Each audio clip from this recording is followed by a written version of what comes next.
রিজাউল খান জিন্দাবাদ, পার্টি ছবি জিন্দাবাদ,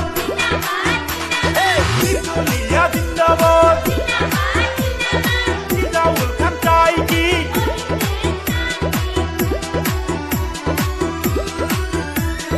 রিজাউল খান এবার ভোটে দাঁড়াইছে, বালকের ছবি নিয়ে নির্দলীয়াতে।